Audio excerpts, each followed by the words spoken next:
Parri mill-ktieb tal-Atti tal-Apostli. Narrejt il-50, Pietru flimkien mal-11 għamu qal lil-Lud bil-ħenoli. Ħajkun jaf fis-żgur il-poplu kollu ta' Iżrael li dan Ġesu li jintom sallabtuh Alla għamlu mulej Messija. Dan il-klim li semgħu laqtilhom qalbhom u qalu lil Pietru lill-Apostli l-oħra: "L-aħwa, x'għandna nagħmlu aħna?" U Pietru weġibhom: Indmu u jittammet kull wieħed minnkom fl-isem ta' Ġesu Kristu għal maħfar ta' dnubietkom. U intom tirċievu d-don tal-Ispirtu Santu. Għax il-beda qiegħda għalikom u għal uliedkom u għal dawk kollha li huma fil-bogħod, dawk kollha li l-Mulej Alla tagħna sejħilhom. U b'ħafna kliem ieħor tawhom xhieda u missihom billi qalilhom: Salvaw lilkom infuskom minn dan in-nies il-ħażin.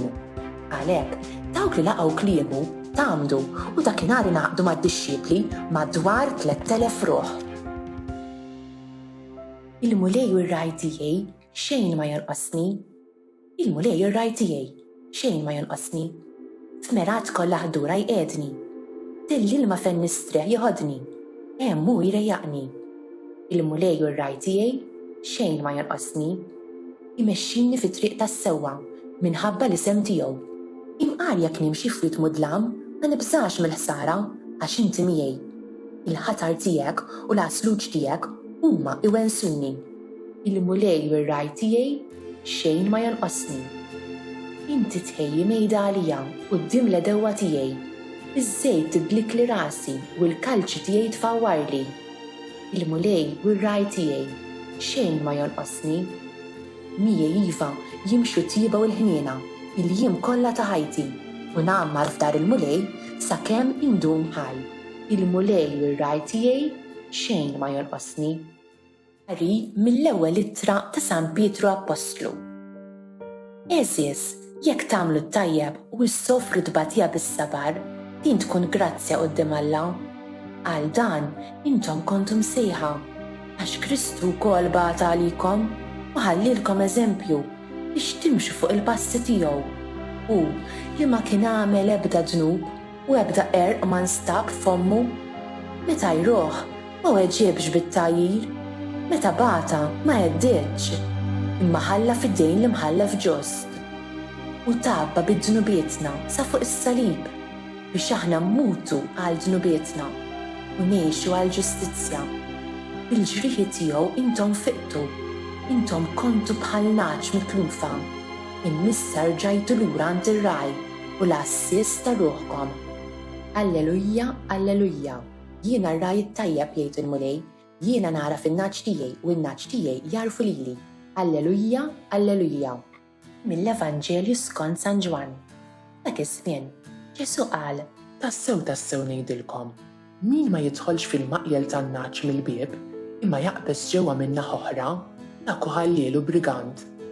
Imma min jidħol mill-bieb hu r-raj tan-naċ. Min ikun mal-bieb lilu jiftaħ, in-naċ mill-leħmi jisimgħu u jissejjaħ in-naċ tiegħu waħda waħda b'isimhom u joħroġhom barra. U meta joħroġ in-naċ tiegħu huwa jmur qudiemhom u n-naċ jimxi warah għax isimgħu leħnu.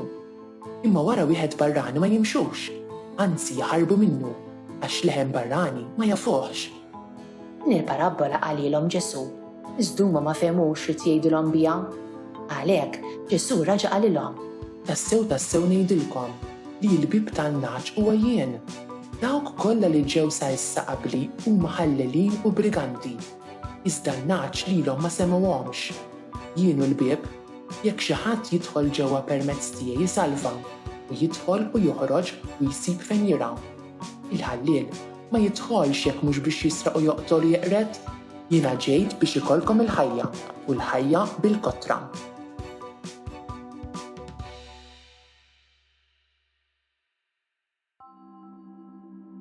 Dan hu ir-rabaħat tal-Għid. F'dan iż-żmien tal-Għid spiss naqraw mill-Atti tal-Apostli. Dan il-ktieb jagħtina ħafna stejjer interessanti fuq il-bidu tal-Knisja. Dawn l-ewwel insara tant kienu ħerqana għall-fidi tagħhom li kienu jduru d-dinja kollha jaqsmuha mal-oħrajn u kienu anke lesti jmutu għaliha. Kienu jgħallmu dwar Ġesu u fl-ewwel qari tal-lum nisimgħu xejn Pietru. Pietru kien mal-11 l-Apostlu, id-dixxipli l-oħra l-aktar qrib ta' Ġesu, jubbathom ixandru l-bxara tajba. It-tagħlim nisrani kollu ġej mill-awtorità tal-apostli huwa apostoliku. Pietru jgħidilhom, ħajkun jaf Iżrael kollu li lil dan Ġesu li intom sallabtuh Alla għamlu Mulej u Messija. Pietru kien ċert milli kien qed jgħid Mulej u Messija. Fisser li Ġesu u David il-ġdid, dak li ġie biex iwettaq it-tama ta' Iżrael. Ġesu mhux jgħallim kien li kien imma l-Messija ta' Iżrael, dak li Alla għażel. Imma aħna lil dan il-Mulej u Messija tinnieh bid-dnub tagħna.